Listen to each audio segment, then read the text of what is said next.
Hello and welcome to Ula Tea Leaf Readings. My name is Lenor and tonight I'm going to be reading your tea leaves. This is a horoscope for Aries. If Aries is your solar, lunar, ascendant / rising sign, then this is a message for you. Okay, let's get started.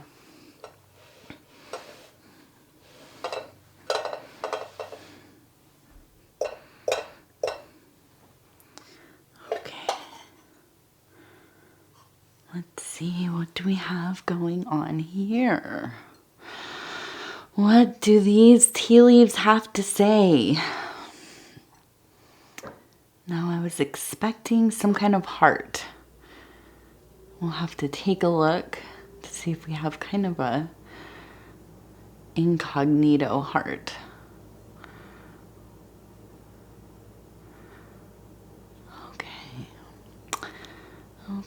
Okay. And as always, I hope you all are doing well. I got to spend my day mowing the lawns, gardening, being out in the fresh air with my kiddo, and it's pretty nice.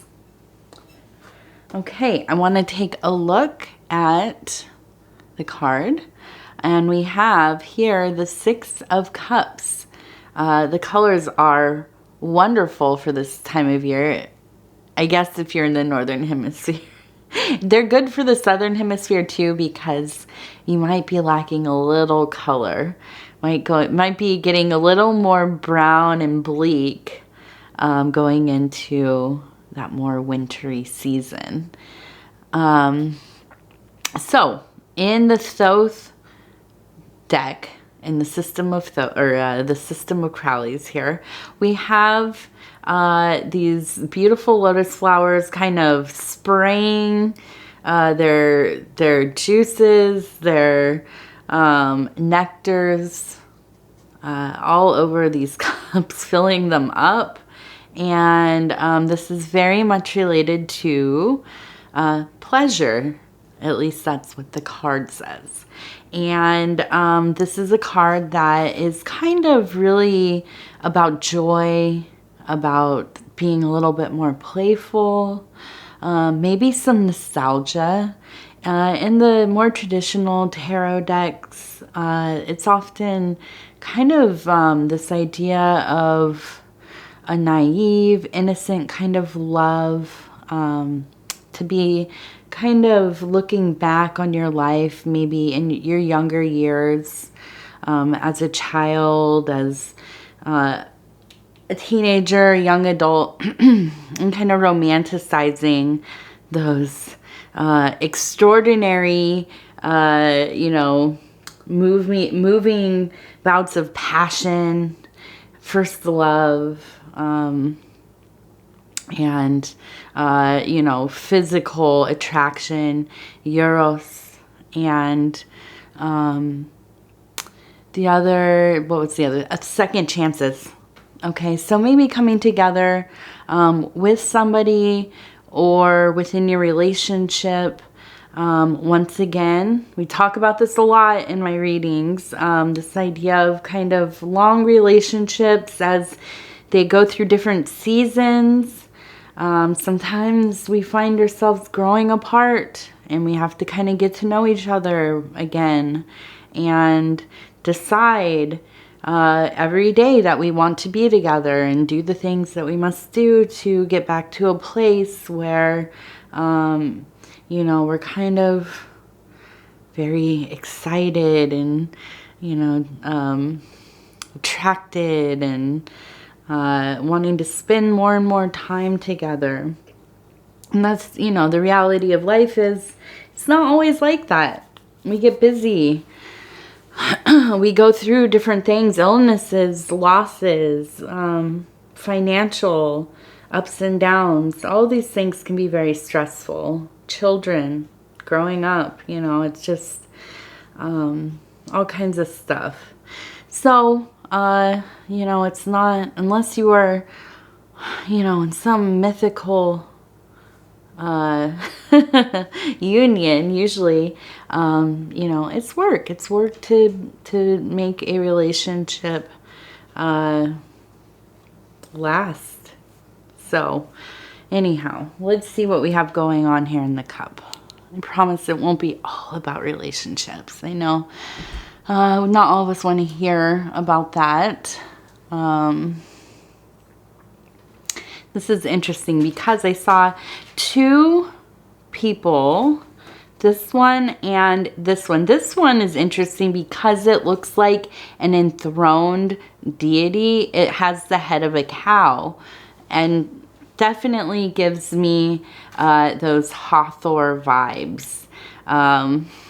We have a special place in our heart, in our home for Hathor. My husband is has an affinity for this deity. So I've learned more about her. I really never knew that much about Hathor. But as I became a mother, or, you know, married and a mother, and these kind of middle deity, goddesses, have become more and more interesting to me. So this is very much a nurturing, life-giving, sustaining, consistent, beloved kind of energy. Okay, and to be enthroned like this is a being or a deity, an archetype. When they are sitting in this posture, when they're upon some kind of ornate chair or throne, this is when they are really in their power. They are very much activated. This is when they're also kind of in this almost fixed state. So their energy is lasting, very abundant. And so I feel this is kind of a big energy in your life right now. This kind of holistic, knowing, intuitive, loving energy. Okay, and you can see that we have all of these other kind of little beings around them. We have this kind of bird. It kind of looks like a big bird, right? Also looks like a heart, maybe with wings. Maybe that's our heart we were looking for. And then we have what looks to me like, this one reminds me so much of Hermes or Mercury. And so we have kind of, and this is interesting because Hermes or Mercury is kind of the messenger of the gods or goddesses.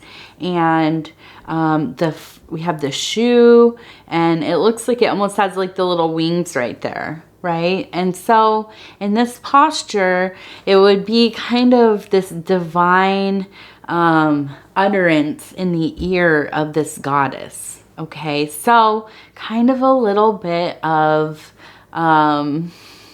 usually knowing Mercury or Hermes, it's a little bit of gossip, right?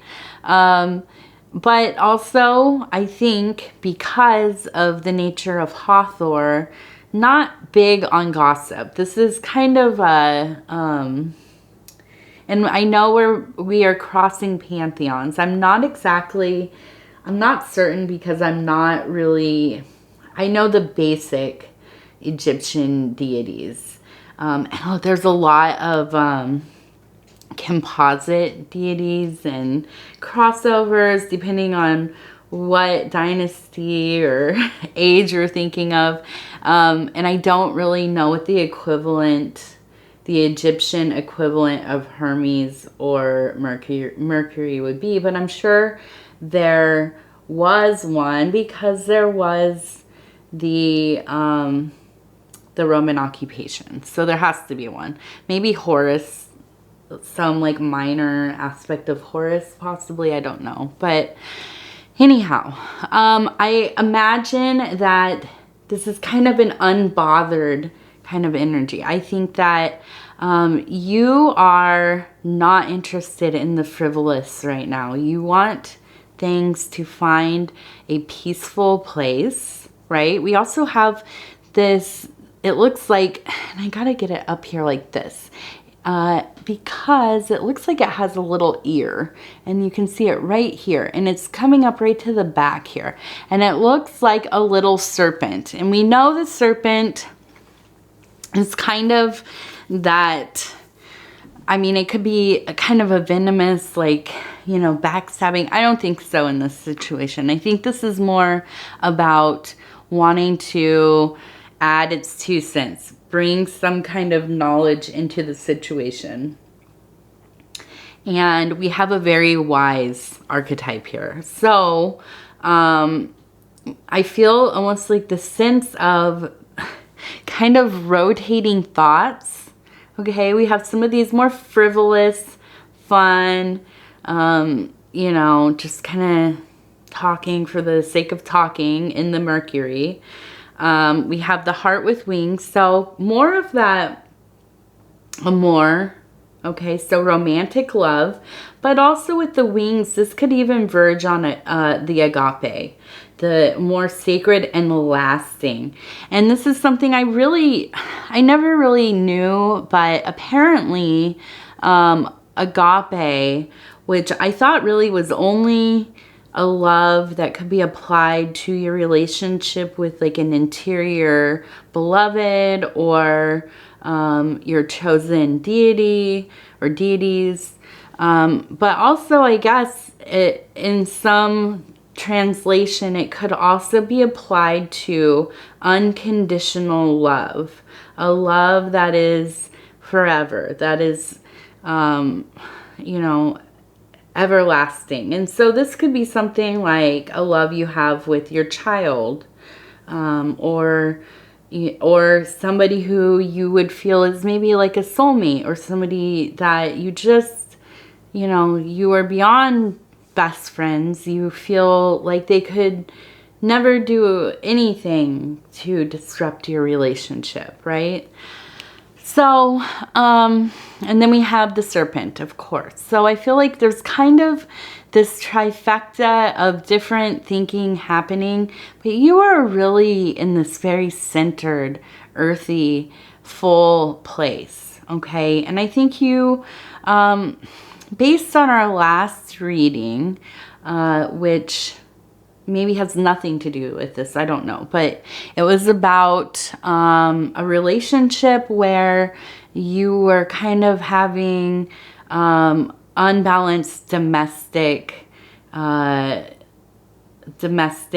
of partnership, and this could have been with like your partner, your spouse, your children, your roommate, or whatever it is, where you're doing a lot of the work. At least you felt like you were.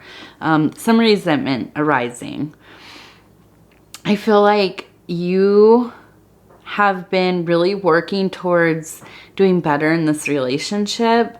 I think that whoever is involved in it, both kind of have come to a place of wanting to, you know, both put in the work to balance things out. So nobody's really like doing everything. There's communication flowing back and forth.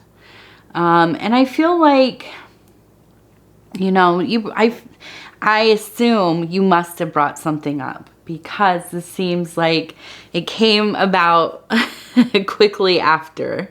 Now, do I believe that this is a full resolution? No, I don't think so.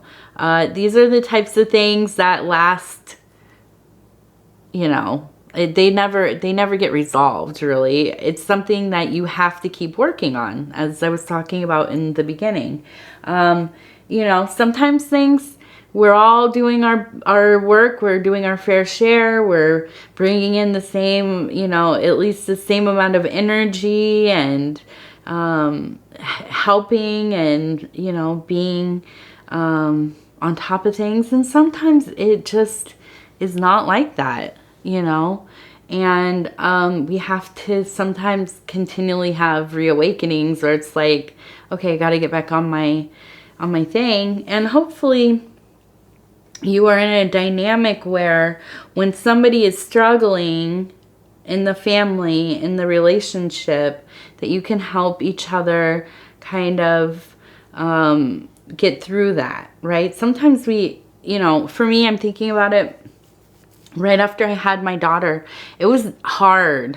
I mean, you know, I knew it was going to be hard to have a child, of course, but going through like the whole process of pregnancy and giving birth, and then the hormones and, you know, breastfeeding, all of it. It's so much. It's very emotional, and the sleep deprivation, and having, you know, a partner that really helped me through that.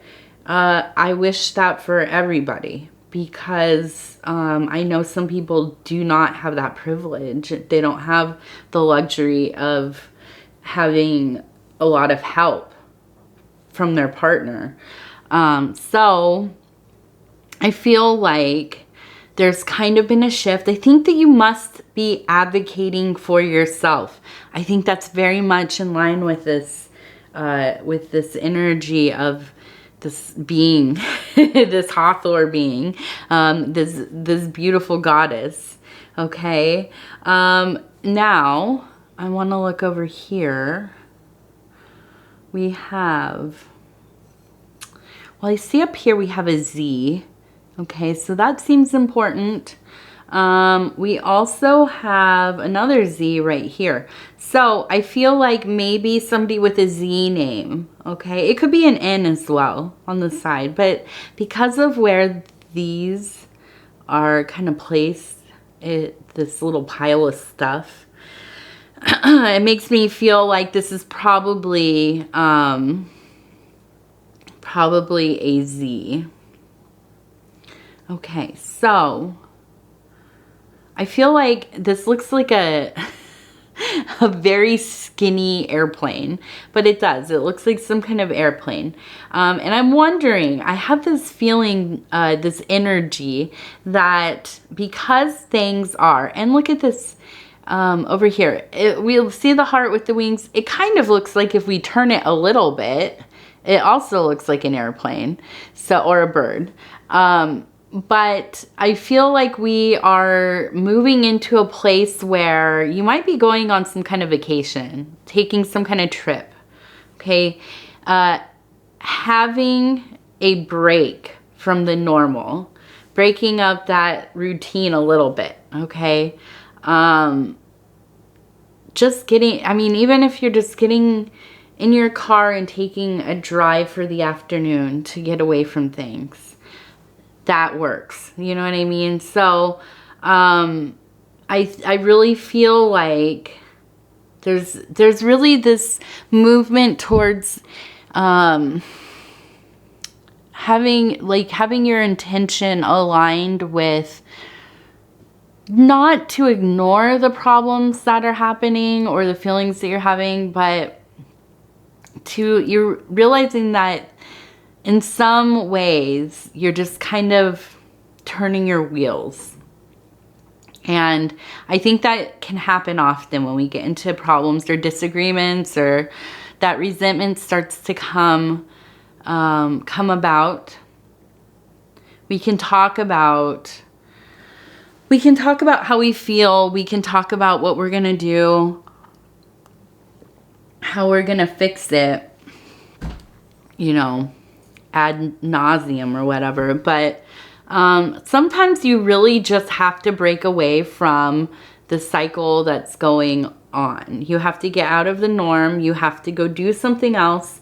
That's why going on walks, being outside, you know, taking some time to yourself, whatever it is. I've talked a lot about things like changing the temperature of your body by taking a cold shower, a warm shower, depending on what kind of feelings you're having. Anxiety is good with a warm shower. Anger, rage, cold shower, bring it down a little. These actually change, you know, how your body reacts to the emotions you're going through to some degree. It's not going to fix everything. But I think taking walks, taking a trip, something, it's a good way to break things up. It might even, you know, kind of give you some, like a new environment to reconnect, to enjoy each other. If you are going on like a trip, staying somewhere where you don't have to clean up and that kind of stuff, that can be really helpful too. This might be, and this is if you're in a relationship, something like a second honeymoon, okay? But will this be, you know, the thing that fixes everything? I don't know. You know,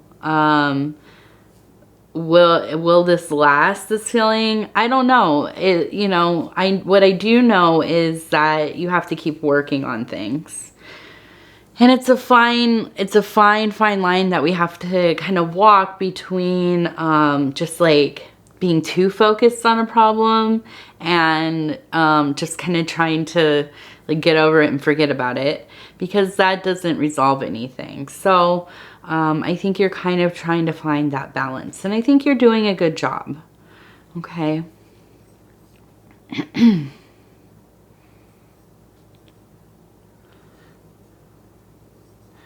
Okay, now I wanted to look at this one.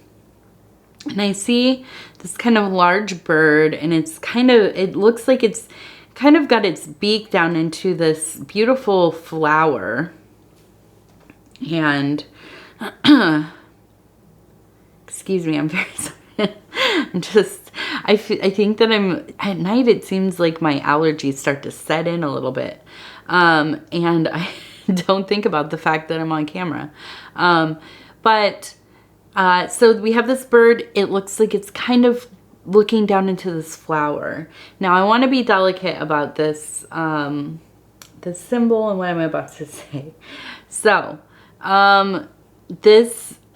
all of this to me, and this has to do with also, I see this beautiful form here with kind of a robe or a flowing dress, and then I see another one kind of right here, very similar. They both have their arms out.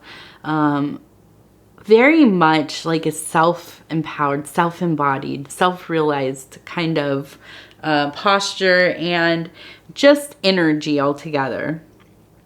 And so what comes to mind for me is not only, and this has to do with the card as well, which I'll remind you, is the Six of Cups and has to do with pleasure. This not only has to do with kind of amending or working towards a relationship, taking a break. I think that this really also has to do with, you know, a focus on pleasing yourself, okay? Self-love, being more playful and finding different levels of gratification in a solo way, if that makes sense. Like I said, I want to be delicate about it. If you're following me, then you know. But I think that this is all about kind of really being with yourself privately or however, and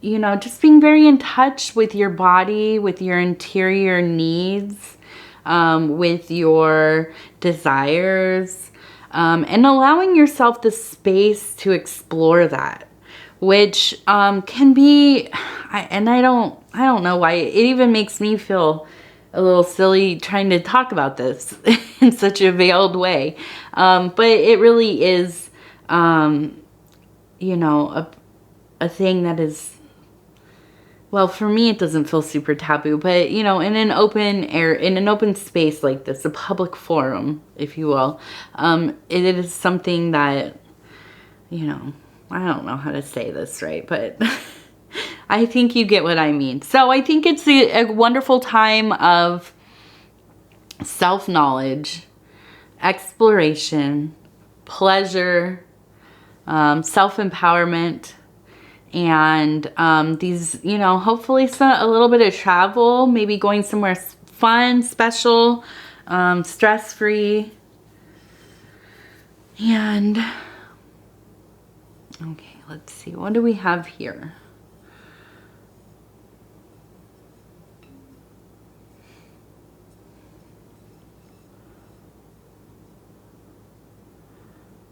Okay, so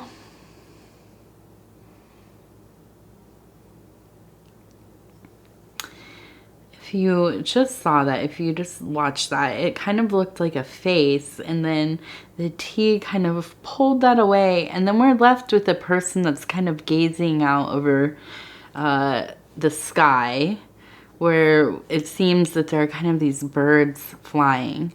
And I think that this is so much about introspection, finding a place of peace within all of this kind of confidence that you're having. Also, well, I'm reading for Aries, so I don't think that there's a ton of being very like meek or embarrassed. But I do think that you have had to muster up some bravery to kind of make the time, space, energy, allot that to yourself to do the things that you want to do, to explore these things that you want to explore. I think that you are very devoted to your life, to the people that you care about. And I think that sometimes that is, you know, the priority. And you can go long periods of time where you're not really indulging yourself. And I don't think that you're necessarily super sad about that, because I don't think you think about it a ton. But I think that this period of time, for whatever reason, it could be spring, the summery time, or maybe you're in the southern hemisphere, it's getting colder, and you're spending a little more time in, you know, inside in your cozy rooms, and you know, this has piqued your interest. This is something that has arisen in your psyche. And I think that, you know, it's a wonderful time to devote yourself to that. Devote some time to that. And so I think that's our reading. I appreciate you spending your time with me and letting me read these tea leaves for you. It's always such an honor to bring these messages. And if you'd be so kind as to like the video, it will help us get into the algorithm. And I say us because we really are a community here. We're building this channel up, one person at a time, and I think that we're doing a great job. We are getting more and more subscribers and views, and I'm connecting with more people every day, and it's really been such a lovely experience. If you haven't subscribed, please think about doing that too. You can hit the little bell. It'll let you know when the next videos are coming out. Every sign gets read once a week. Aries will be in about 7 days. If you want to watch your other placements in the time between, you can also do some cross-watching. I know that that is a big thing that people do, and I think that is pretty awesome. Other than that, leave a comment. Let me know how you're doing. Let me know what kind of trip you might be going on. I love hearing from each and every one of you, and I appreciate each and every one of you. Okay, I thank you, and we will talk again very soon.